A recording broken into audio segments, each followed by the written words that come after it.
हे भगवान, कचरे का सागर बारिश की तरह बरसने लगा। पूरा शहर पल भर में लोगों के नरक में बदल गया। कार तेज रफ्तार से चल रही थी और कचरा भी वहीं था। धातु के टकराने की आवाज राहगीरों की चीखों के साथ मिल गई थी। यह हमेशा दिन के अंत के आने की भविष्यवाणी करता था। और इससे भी ज्यादा चौंकाने वाली बात 114 साल पुराने टाइटैनिक के मलबे को देखकर है। यह अचानक सड़क पर प्रकट हो गया। आखिर हो क्या रहा है? आज इसकी शुरुआत एक साधारण मछली पकड़ने के काम से ही करनी होगी। समुद्र से एक प्लास्टिक की बोतल के जरिए चालक दल के सदस्य आए थे। अचानक जैसे ही जाल ऊपर उठा, एक तेज चीख सुनाई दी। ऐसा प्रतीत हुआ कि जाल में कुछ जीव जंतु फंसे हुए हैं जो वहां से गुजर रहे थे। चौंक गए। तस्वीर निकटतम तटरेखा की ओर मुड़ गई। प्रशिक्षित सैन्य कर्मियों की 8 टीमें मछली पकड़ने वाले गांव में आई। कई बार निरीक्षण करने के बाद आखिरकार उन्हें इस यात्रा का उद्देश्य समझ में आ गया। यह वही रहस्यमय प्राणी था जिसे मछुआरे ने पकड़ा था। उसे बेरहमी से मारने से पहले उन्हें लगा कि वे बहुत सारा पैसा कमा सकते हैं, इसलिए वे शव को वापस मछुआरे के गांव ले आए। पौराणिक कथाओं में वर्णित इस गहरे समुद्र के राक्षस में सेना ने काफी दिलचस्पी दिखाई। लोग इसे समुद्री दानव कहते हैं, लेकिन जीव विज्ञान के अनुसार यह उस प्रजाति से संबंधित है जिसे आमतौर पर जल दानव कहा जाता है। इससे सेना को तब तक कोई चिंता नहीं हुई जब तक कि उन्हें समुद्री दैत्य के तल में मोती मिला। यह कोई प्राकृतिक संरचना नहीं है, यह एक विशेष रूप से समाहित किया गया भोजन है। हजारों वर्षों से जाहिर तौर पर केवल मनुष्य ही ऐसा करते आए हैं। इस प्रकार के जल दानव के पास भी बहुत ज्ञान होता है। काले सेनापति ने एक नए महाद्वीप की खोज की। सभी के जाने से पहले समुद्री राक्षस के वजन का गहन स्कैन करने का निर्णय लिया गया। जलराशि के दानव तक धीरे धीरे केवल 8 ग्राम ही पहुंचा। वो मन ही मन प्रार्थना कर रहा था, चाहे कुछ भी हो जाए, ये खो गया है। बाद में बाकले और अन्य लोग तट पर विशेष उपकरण लेकर आए। यही वो बात है जो अश्वेत कमांडर ने विशेष रूप से कही थी। Deep sea launch translation EOP के लिए अनुरोध किया गया। ज्ञानवान जल राक्षसों से संपर्क स्थापित करो। रात में शांति होने तक प्रतीक्षा करो। जलराशि के शरीर की रक्षा के लिए तैनात सैनिक आपस में बातचीत कर रहे थे। जब कौशल की बारी आई तो पता चला कि कुछ गड़बड़ है। मूल कठोर सीमेंट का फर्श वास्तव में निकल गया। पानी में कदम रखना दलदल में गिरने जैसा है।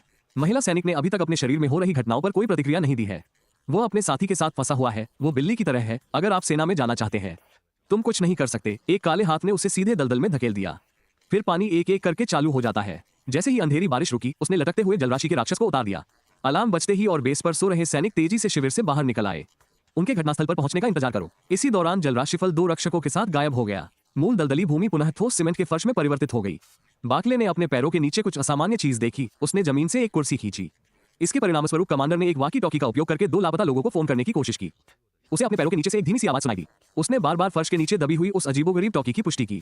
कुछ लोगों ने अपनी उंगलियों से सूखी मिट्टी खो दी। अचानक मुड़ी हुई भुजा वाले बाकले को देखा। वो काफी देर तक समुद्र किनारे बैठा रहा और शांत नहीं हो सका। यह उसका पहला आमने सामने का शारीरिक अनुभव है। ऐसे में दिल का डर कैसे दूर नहीं हो सकता? काले कमांडर को बहुत संदेह था। वे संयुक्त राष्ट्र के विशेषीकृत खुफिया एजेंट हैं। वैज्ञानिक रूप से व्याख्या करना कठिन विभिन्न रहस्यमय घटनाओं से निपटने में। ये कहना उचित होगा कि हर किसी ने वो दृश्य देखा होगा। ब्लडी घोस्ट बाकले को यह नहीं पता था कि बाकले को सच और तथ्य बताना होगा। वो विभाग में सिर्फ एक सरकारी कर्मचारी था। मूल रूप से नियुक्त निष्पादक छुट्टी पर चले गए हैं, इसलिए बाकले को जबरन रोककर उस पर आरोप लगाया गया और जिस कारण से उसका नाम गिरफ्तारी सूची में आया। साथ ही जब उन्हें गिरफ्तार किया गया तो सहकर्मियों को मुआवजा देने के लिए तुरंत कार्रवाई करनी पड़ी। इसलिए मैंने बाकले को बदलने में मदद के लिए बुलाया। अब उसकी आंतें लगभग पूरी तरह से नष्ट हो चुकी है। मैंने कोई पेशेवर प्रशिक्षण नहीं लिया है। मैं इन खतरनाक परिस्थितियों से निपटने में सक्षम नहीं हूँ। हालांकि कमांडर ने उसे बताया कि इतिहास अनगिनत दुर्घटनाओं से बना है। ये सभी बड़ी घटनाएं घटित होती है। एक सरकारी कर्मचारी की गवाही। मैं चाहता हूं कि बाकले वही व्यक्ति बना रहे जो लंबे समय से एक ही पद पर बैठा है। महिला कप्तान हडली ने कहा, कुंभ राशि कोई जंगली जानवर नहीं है जो मनुष्यों के प्रकट होने से पहले पृथ्वी पर निवास करता था। बात सिर्फ इतनी सी है कि यह हजारों सालों से समुद्र की तलहटी में सोया हुआ है। मुझे नहीं पता कि हाल के दिनों में उपस्थिति की आवृत्ति क्यों बढ़ गई है। खुफिया एजेंटों को लंबे समय से कुंभ राशि के अस्तित्व का पता चल चुका है। बात बस इतनी सी है कि अगर कुंभ राशि वाला व्यक्ति सो नहीं जाता है तो यह हमेशा कुछ हद तक रहस्यमय बना रहता है। ऐसा नहीं है कि मनुष्य अचानक ही पृथ्वी के स्वामी बन जाएंगे। मैंने अपने साथियों की पुकार सुनी। किसी को कुंभ राशि वाले के आने की उम्मीद नहीं थी। सभी सैनिक इंतजार कर रहे थे। बाकले अपने मूल काम पर लौट आए। रिकॉर्डिंग के लिए छोटा संस्करण निकाल लिया। जब दोनों पक्ष आपस में लड़ रहे थे तभी अश्वेत कमांडर ने एक बड़ा कदम उठाया। उसने सैनिकों को अपने हथियार नीचे रखने का आदेश दिया। हथियार ले लो और तकनीशियनों को अनुवादक शुरू करने दो। कमांडर ने पहले सद्भावना व्यक्त की। एक्वेरियस के साथ शांतिपूर्ण बातचीत की उम्मीद है। मशीन ट्रांसलेशन के बाद इस कुंभ राशि वाले व्यक्ति के मुंह से एक अजीब सी आवाज निकली। वो वास्तव में अपने ही लोगों की हत्या के लिए मनुष्यों को दोषी ठहरा रहा था। कमांडर ने तुरंत इस बात का खंडन किया कि एक्वेरियस ने भी 2 इंसानों को मारा था। सैनिकों, अब दोनों पक्ष बराबरी पर है। अब बैठकर बात करने का समय है। कुंभ राशि वाले अचानक उत्साहित हो गए। अनुवाद से पता चलता है कि वो सभी मनुष्यों के साथ बातचीत करना चाहता है। जब हर कोई सोच विचार कर रहा था तभी अचानक अलार्म बज उठा और उनके मोबाइल फोन भी बजने लगे। पता चला है कि कुंभ राशि पूरी दुनिया में दिखाई दे रही है। ऐसा लगता है मानो कोई राजा लौट आया हो, मानो वही इस दुनिया का मालिक हो। एक्वेरियस के सार्वजनिक रूप से सामने आने से तुरंत ही विवाद उत्पन्न हो गया। उनकी मंशा का पता लगाने के लिए दुनिया भर में बोली लगाने की होड़ मची हुई है। ब्रिटिश अधिकारी ने यथाशीघ्र पहल की। कुछ ही दिनों के भीतर मनुष्यों ने साम्राज्य में एक जुड़ी हुई नहर का निर्माण कर लिया। यह इमारत पहली आधिकारिक बैठक भी होगी Aquarius joint intelligence special forces commander के साथ। केट को इस वार्ता की मुख्य प्रतिनिधि के रूप में चुना गया। हालांकि वे किसी देश से संबंधित नहीं है, लेकिन इस समय यह क्षण बैठक शुरू होने से पहले पृथ्वी पर मौजूद सभी जीवों की साझा इच्छा का प्रतिनिधित्व करता है। तकनीशियनों ने गेट खोला और पानी भरना शुरू कर दिया। पाइप में पानी की टंकी पूरी तरह भर जाने तक प्रतीक्षा करें। निगरानी कक्ष से कुछ कुंभ राशि के लोगों को तेजी से हॉल की ओर आते हुए सभी ने देखा। पहला कुंभ राशि वाला व्यक्ति स्थिर खड़ी टीम की तरह प्रतीत हुआ। फिर दो विशाल गहरे समुद्र की बारिश होती है जो सबसे अंत में दिखाई देती है। सभी की नजरों में इस वार्ता का मुख्य प्रतिनिधि, इस कुंभ राशि वाले व्यक्ति का शरीर धीरे धीरे मनुष्य के समान दिखने लगा है। अभिव्यक्ति भी अधिक समृद्ध है। जाहिर है उनके पास बहुत ज्ञान है और मंच पर मौजूद लोगों के पास भी। ये देखा गया है कि कुंभ राशि वाले समुद्री जल में मुक्त रूप से सांस लेने से पूरी तरह बच सकते हैं। इन दो विशेषताओं का अर्थ है कि उनमें सतह में प्रवेश करने की क्षमता है। बैठक कक्ष में मानव प्रतिनिधि डॉक्टर द्वारा 4 चर्चाएं हुई। सबसे पहले जॉन नाथन ने भाषण दिया। उन्होंने सर्वप्रथम आगमन का स्वागत व्यक्त किया। कुंभ राशि वाले लोग अगली लंबी बहस की तैयारी कर रहे हैं, लेकिन एक्वेरियस के प्रतिनिधि ने इसमें बाधा डाल दी। मुझे उम्मीद नहीं थी कि वो इंसानी भाषा सीख लेगा। लगता है कि वो इंसानों से भी ज्यादा जानता है। डॉक्टर जॉन नाथन ने विषय बदलते हुए कहा कि यह कुंभ राशि वालों के लिए एक उपहार था। यह सबसे ऊंचे बिंदु से लिया गया है। धरती से एक अनूठी सुगंधित खुशबू निकलती है। जॉन नाथन मूल रूप से इसका उपयोग मनुष्यों की श्रेष्ठता को दर्शाने के लिए करना चाहते थे। एक्वेरियस के प्रतिनिधि ने सभी के लिए एक उपहार भी तैयार किया था। वास्तव में कुंभ राशि की जीवंतता खो गई। उसकी आवाज गुस्से से भरी हुई थी और उसने कहा कि ये बच्चे खुशी से बड़े हो सकते थे, लेकिन मनुष्यों के तेल, विष और मल में। मंच पर मौजूद डॉक्टर घबरा गया और जल्दी से समझाने लगा, मनुष्य पहले से ही समुद्री पर्यावरण को नियंत्रित कर रहे हैं। हालांकि कुंभ राशि के प्रतिनिधि ने गुस्से से कहा, मैंने बकले की ओर इशारा करते हुए कहा, मैं उससे और बातचीत नहीं करना चाहता। जो व्यक्ति पीछे की पंक्ति में रिकॉर्डिंग का प्रभारी नहीं था, सभी ने मुड़कर देखा।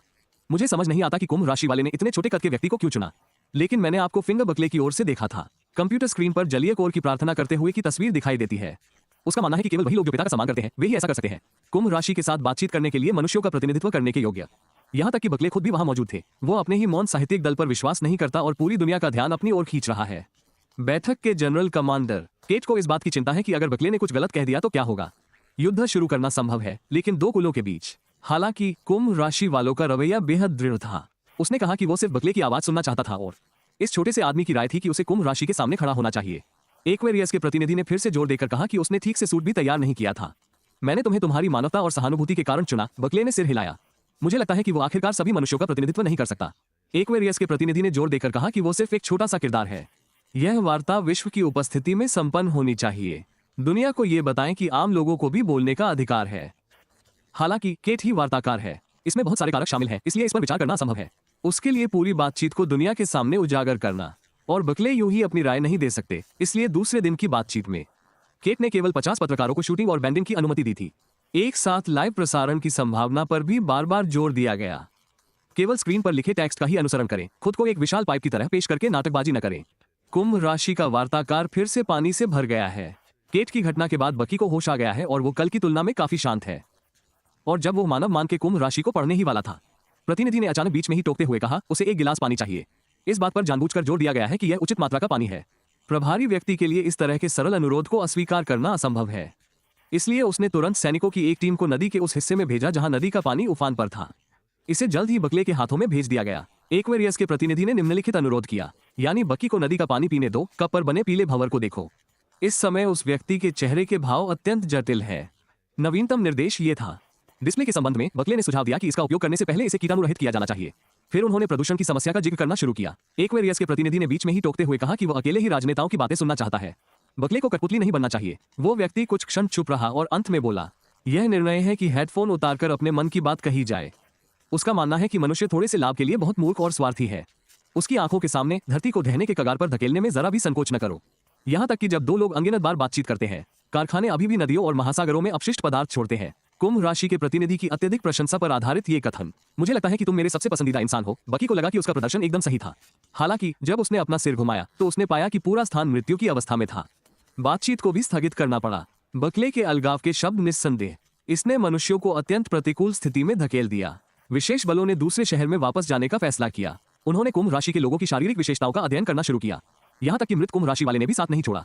इससे पहले भी सबने देखा है, कुंभ राशि वाले तुरंत तालमेल बिठा सकते हैं उन सभी लोगों के साथ जिन्हें संदेह है कि यह एक नेटवर्क संरचना है, समुद्री सेना के समान। केट को शक है कि यह एक तरह का प्राकृतिक हवा से बंधा बंधन है। कुंभ राशि के कुएं पर मौजूद मोती एक महत्वपूर्ण भूमिका निभा सकते हैं। ऐसा प्रतीत होता है कि इस प्रजाति के शरीर में अन्वेषण करने लायक कई स्थान हैं। हालांकि दोनों जातियों के बीच बातचीत अभी भी जारी है। इस बार मनुष्य पहल करने का विकल्प चुनते हैं बकले। 2065 तक प्रदूषण में 50% कमी लाने का वादा किया गया है। उसके बाद शासन व्यवस्था को बढ़ावा देना और भी तेज हो गया। लेकिन कुंभ राशि के प्रतिनिधि को लगा कि उनकी गति बहुत धीमी है। अब कुछ लोग बुरी परिस्थितियों में मर जाते हैं और वो हर दिन उस वातावरण में कठपुतली नहीं बनना चाहता था। कुंभ राशि का प्रतिनिधि ऐसा कर सकता था। 40 साल तक इंतजार करना स्वीकार्य नहीं है। बकले को तुरंत पर्यावरण शासन की व्याख्या करनी चाहिए। इसके लिए बड़ी मात्रा में सामग्री की आवश्यकता होती है और मानव संसाधन ऐसी चीज नहीं है जिसे रातों रात हासिल किया जा सके। हालांकि एक्वेरियस के प्रतिनिधि इस पर सवाल उठा रहे हैं। पर्यावरण पर शासन करने के लिए मानव शासकों का दृढ़ संकल्प। बकले ने यह भी स्पष्ट करना चाहा कि यह इसके लायक नहीं है। एक्वेरियस के प्रतिनिधि ने अचानक अपना सिर घुमाया और हवा में देखने लगा। पूरा शहर सन्नाटे में डूबा हुआ था। निवासियों को लगा कि पत्थर आने वाला है। हालांकि वे बारिश का इंतजार नहीं कर रहे थे, लेकिन अनगिनत प्लास्टिक बैगों से बनी कचरे की बारिश, बोतलें, डिब्बे और टूटे हुए मछली पकड़ने के जाल, पूरा शहर अस्त व्यस्त था। एम्पायर टावर में चल रही दो तरफा बातचीत को भी समाप्त करना पड़ा। मैं बहुत डरा हुआ और बिखरा हुआ हूँ। मुझे सच में कुछ समझ नहीं आ रहा है। जो कचरा पहले समुद्र में गिरता था वो अब शहर में क्यों है? आधे घंटे से भी कम समय में पहले साफ सुथरी सड़क कचरे से भर गई थी। चारों ओर देखो, पूरा शहर कूड़े का साम्राज्य बन गया है। सबसे अविश्वसनीय बात टाइटैनिक है, जो 1 सदी से भी अधिक समय से खामोश है। ये दुनिया भर के प्रमुख शहरों के पतन के साथ न्यूयॉर्क के केंद्र में प्रकट हुआ। विश्व भर के नेता बयान जारी रखें और सभी से एकजुट होने का आह्वान करें। इसके कुछ ही समय बाद उत्पन्न होने वाले अभूतपूर्व मानवीय संकट का संयुक्त रूप से सामना करने के लिए सभी पक्षों के प्रयासों से मनुष्यों और उनके बीच बातचीत हुई। एक्वेरियस ने बकले के बयान को फिर से शुरू किया, जो अभी भी बहुत आधिकारिक आह्वान है। कुंभ राशि वालों को शांत और संयमित रहने का प्रयास करना चाहिए और किसी भी आवेगपूर्ण व्यवहार से बचना चाहिए। एक्वेरियस के हमले में किसी ने दया नहीं दिखाई। इससे दोनों पक्षों को भारी नुकसान होगा। इसने बस वही लौटाया जो मनुष्यों का था। बकी ने यह जानकर अपना गुस्सा दबा लिया कि उसका पत्नी और बेटे की जान बाल बाल बची और कचरे से बनी बारिश की पतंगों के निर्देश भेजे गए थे। निष्कर्षक यानी कुंभ राशि वालों से युद्धविराम समझौते पर हस्ताक्षर करने के लिए कहना, ऐसा युद्धविराम समझौता मनुष्य नहीं चाहते। कुंभ राशि वाले किसी भी जाति के साथ युद्ध न करने का वादा करते हैं और भविष्य में मनुष्यों के लिए युद्ध छेड़ने का भी वादा करते हैं। लेकिन आपको 3 शर्तों से सहमत होना होगा। सबसे पहले, महासागरों और नदियों के प्रदूषण को तुरंत रोकें। दूसरा, मनुष्यों और कुंभ राशि को औपचारिक रूप से अलग करना है। जीवित रहने के लिए सीमावर्ती क्षेत्रों में रहने वाले मनुष्यों का मानना था कि महासागर विशाल है। कुंभ राशि वालों के लिए कुछ क्षेत्रों से बाहर निकलना मुश्किल नहीं होता है। हालांकि कुंभ राशि वाले ने कहा कि सभी महासागर और जलमार्ग उनके हैं। न केवल मानव नौवहन पर प्रतिबंध है, बल्कि समुद्र के ऊपरी वायुमंडल में भी उड़ान भरना प्रतिबंधित है। अब सभी देशों के सभी प्रतिनिधि नाराज हैं। विशेषकर कुछ ऐसे देश जो बंदरगाहों पर निर्भर थे, उन्होंने समुद्र और हवाई मार्ग खो दिए। उन्हें मृत्युदंड देने के लिए कुंभ राशि वाले ने जोर से हंसा। बातचीत के दौरान चंद्रमा क्षण भर के लिए शांत हो गया। माफी मांगने में उन्हें बहुत जल्दी होती है। वे समझाते हैं कि वे बस बहुत उत्साहित थे। कुंभ राशि की आवाज स्त्रीत्व की ओर लौटती है, जो सभी को याद दिलाती है कि वो अभी।